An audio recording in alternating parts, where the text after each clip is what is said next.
puce? Tu t'amuses bien? Qu'est-ce que tu fais de beau dans ton château?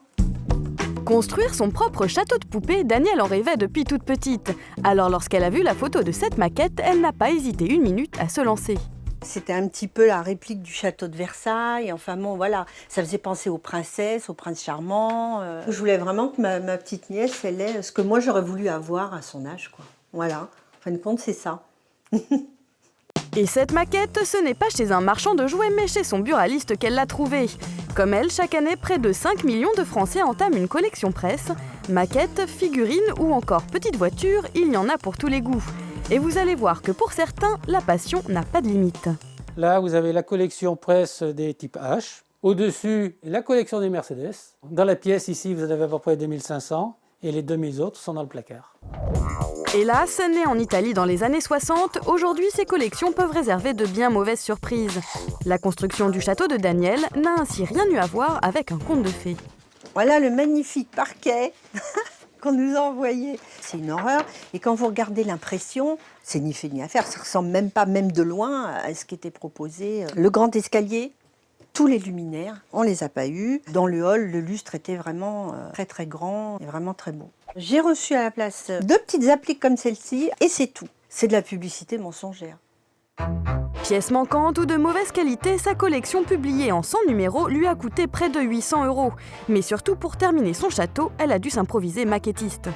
Il a fallu que j'aille dans des magasins spécialisés donc pour pouvoir racheter, en fin de compte, tout ce qui manquait, tous les papiers peints, toutes les baguettes, les peintures, les sols, qu'il a fallu que je me débrouille pour trouver un lit et puis essayer de refaire la teinte du meuble et puis les petites fleurs qui étaient dessinées à l'origine. Au final, le château ne ressemble en rien à l'original, mais est très réussi. En plus, Danielle est parvenue à se faire intégralement rembourser de ses 800 €. Mais comment une telle défaillance est-elle possible ? Bruno Romer préside une association qui défend les intérêts des éditeurs de collections presse. Et à l'écouter, il n'y a aucun problème. Ce qui marche le mieux aujourd'hui, ce sont les objets ou les maquettes. La qualité de ces maquettes, c'est une qualité quasiment de musée. C'est qualité musée. Qualité musée, ça reste à prouver. Pour savoir comment sont fabriquées les pièces de ces collections, nous nous sommes rendus dans l'un des derniers ateliers de miniature en France. Au début, ça ressemble à rien, c'est des boudins de matière. Donc il ne faut pas être trop pressé, donc il faut de la patience, de la précision. L'année dernière, la société d'Olivier a fabriqué les figurines d'une collection presse. Le thème, les batailles de la Seconde Guerre mondiale. Étant très spécialisés, nous avons pu proposer des batailles bien précises avec les uniformes, la tenue exacte pour chaque figurine, donc quelque chose de très très pointu. Oui, mais voilà, l'atelier d'Olivier n'a créé que les prototypes. Puis comme très souvent dans les collections presse, la fabrication a été confiée à une autre société en Chine. Le but, produire moins cher, parfois au détriment de la qualité. La pièce arrivée en Chine est reproduite et montée et peinte par toutes les petites mains chinoises habituelles.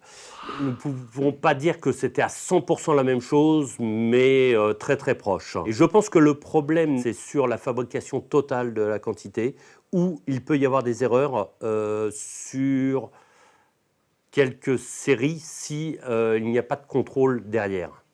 Sans contrôle scrupuleux des pièces en sortie d'usine, certains lots arrivent défectueux en France aux grandes dames des collectionneurs. Mais vous allez voir que ces petits défauts n'arrêtent pas les plus fondus d'entre eux. Vous venez, je vous amène dans mon sous-marin. C'est au fond. Trébor roule des mécaniques avec sa collection depuis sa plus tendre enfance. Là, vous avez les toutes premières. Là, vous avez les allemandes. En dessous, vous avez les italiennes. Puis il y a un peu de tout. Chaque fois qu'il y a un créneau, il y a un trou, il y a une voiture supplémentaire qui est venue occuper le terrain. Il doit être aux alentours de 5000. 5000 petites voitures dont les 3/4 proviennent de collections presse. Je passe à peu près 4 à 5 heures par jour ici. Mon rêve, ça serait d'avoir de la place. Non, rien d'autre, de la place. Avoir, je sais pas moi, une deuxième pièce comme celle-ci, quelques collections de plus, ce serait pas de mal. Tous les matins, Trébor se rend ainsi chez son marchand de journaux à l'affût de nouvelles pièces. Bonjour. Ça va ? Alors, qu'est-ce qu'il y a ce matin ? Ah ben là voilà. Alors, première chose, regardez si tout est entier. Parce qu'il arrive des fois qu'il manque un rétroviseur, il manque un accessoire. Là, apparemment, celle-ci a l'air complète. Notre passionné est séduit par cette miniature de rallye. Comme d'habitude, il se jette les yeux fermés dans cette nouvelle collection et ce n'est pas qu'une façon de parler.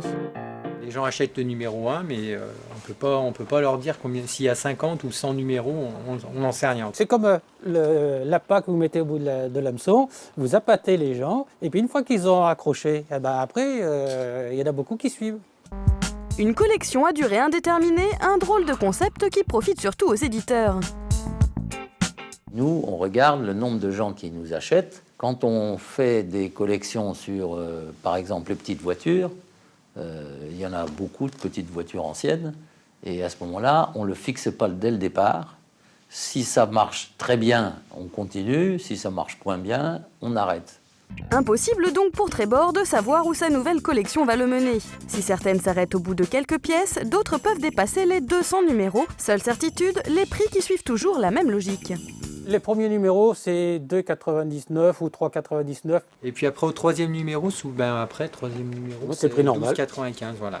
Et après, toute ta collection, c'est 12,95. Résultat, la valeur d'une collection peut atteindre les 2500 €. Mais pour tout bon collectionneur, quand on aime, on ne compte pas. La somme finale est importante, mais si on prend conscience de ça, on n'achète pas. C'est quoi votre budget à peu près par semaine? C'est confidentiel. Non, parce que ma femme ne le sait pas, alors. Finalement, les collections de marchands de journaux sont soumises aux mêmes lois que n'importe quelle autre collection. Alors tant qu'il y aura de vrais passionnés pour les suivre, elles ne sont pas prêtes de disparaître.